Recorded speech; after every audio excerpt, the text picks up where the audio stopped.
गुरुर्ब्रह्मा गुरुर्विष्णुर्गुरुर्देवो महेश्वरः गुरुः साक्षात् परब्रह्मा तस्मै श्रीगुरवे नमः.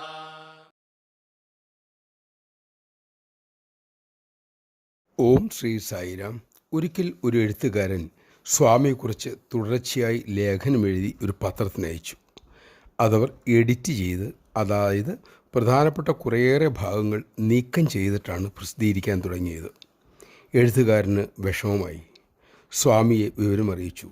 ഭഗവാനരളി, അവരുടെ ഇഷ്ടം പോലെ അവർ ആ മാറ്റർ കട്ട് ചെയ്യട്ടെ. നീ ആ മാറ്റർ മുഴുവനും നിൻ്റെ ഉള്ളിൽ നിന്ന് കട്ട് ചെയ്ത് കളയുക, അതാണ് നല്ലത്. ജയ് സായിരാം. തൻ്റെ കഥ എത്ര വികലമായി എഴുതിയാലും സ്വാമി അത് ശ്രദ്ധിക്കുന്നതേയില്ല, അവഗണിക്കുന്നു. കാരണം ഒരു തരത്തിലുമുള്ള നിന്ദാസ്തുതികളും സ്വാമിയെ ബാധിക്കുന്നില്ല. അഹം മമ ചിന്തകളാണ് ദുഃഖത്തിന് ഹേതു. അതുകൊണ്ട് ചെയ്യാനുള്ളത് ധാർമ്മികമായി ചെയ്തിട്ട് അക്കാര്യം മനസ്സിൽ നിന്നും ഉപേക്ഷിക്കാൻ നമുക്ക് സാധിക്കണം. അപ്പോൾ വിഷമതകൾ നമ്മെ അലട്ടുകയില്ല.